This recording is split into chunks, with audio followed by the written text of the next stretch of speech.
小唐没帮上忙。小唐再也没有盘问过玉秀，这是玉秀特别感动的地方。事实上，小唐已经从多方面照料起玉秀来了，比方说营养。小唐警告过玉秀，不管你有没有成亲，怀孕终究是女人的大事，马虎不得。事情最终如何去料理，以后再说，身体可不能垮下去。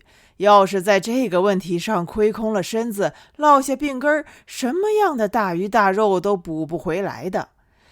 玉秀不住地点头。玉秀没有一点主张，所以乖得很，一心一意听小唐的话。小唐开始为玉秀补身子了，熬了鸡汤、排骨汤、鲫鱼汤、蹄子汤，偷偷地带到会计室来，命令玉秀喝，喝完了再命令玉秀吃。小唐为玉秀补身子花了不少钱，态度上却极为严格，是慈母才有的苛求，没有半点还价的余地。小唐逼着玉秀越是呵斥，越是显现出母亲般的疼爱了。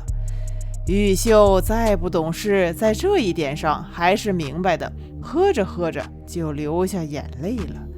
玉秀一流泪，小唐总是陪着，眼泪有时候比玉秀还要多。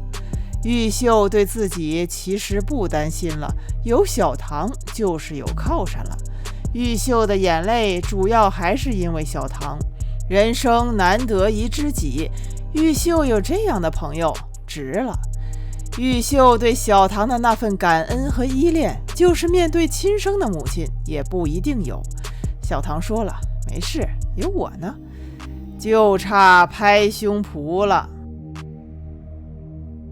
玉秀年轻，能吃能喝，不到1个月的光景，突然发现不对路子了，肚子发了疯一样，拼了命的长，一下子鼓出来一大块。肚子里的胎儿似乎也得到了格外的鼓励，开始顽皮了，小胳膊小腿的，还练起了拳脚，一不小心就咚的一下，一不小心又咚的一下。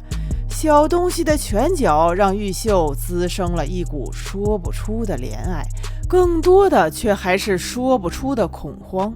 肚子里的小东西那可是一个人呐，真是钻心刺骨又沁人心脾。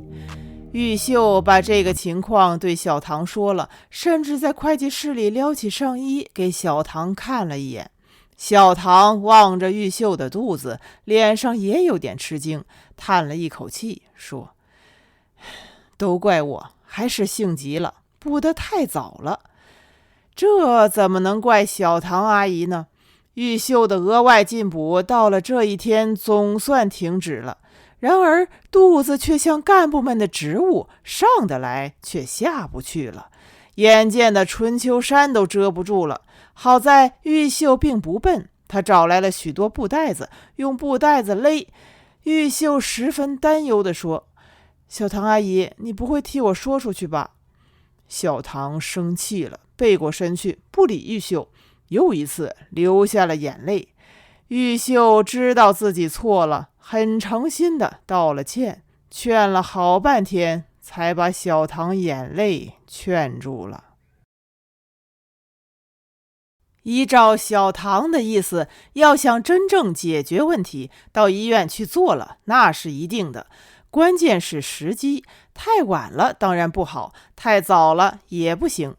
话虽然这么说，到底什么时候才算是时机？小唐拿不准，玉秀就更拿不准了，只能听小唐阿姨的，只有隔三差五的催的也不能太急，太急了反倒显得信不过小唐了。小唐其实也有小唐的难处，小唐说了，好几次他都走到医院的门口了，一看见医生又打了退堂鼓，说不出口。要是真的开了口，那还不是把玉秀卖了？玉秀，你不知道，医生的嘴巴从来都不打膏药。这句话是合情合理的，只能说是小唐阿姨办事周到了，过门关节都想得很细。时光又拖下去一些日子，玉秀已经顾不上那些了。玉秀说：“还是告诉医生吧，迟早总要让医生知道的。”天气一天一天的凉了，冷了。在玉秀的这一头，这差不多已经是上天的恩典了。要不是今年冷得早，玉秀说不定都已经现眼了。老天爷对玉秀看起来还是不错的。一场冬雨过后，气温骤降，这一来，玉秀的黄大衣自然而然地上身了。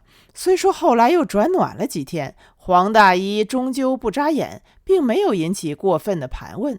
没有人盘问当然好，可是玉秀心头的压力并没有减轻，相反越发沉重了。关键是小唐的这一头指望不上了。小唐为这件事专门找过玉秀，一见面玉秀就知道大事不好了。小唐的眼皮肿得老高，把所有的情况都一五一十的给玉秀交了底。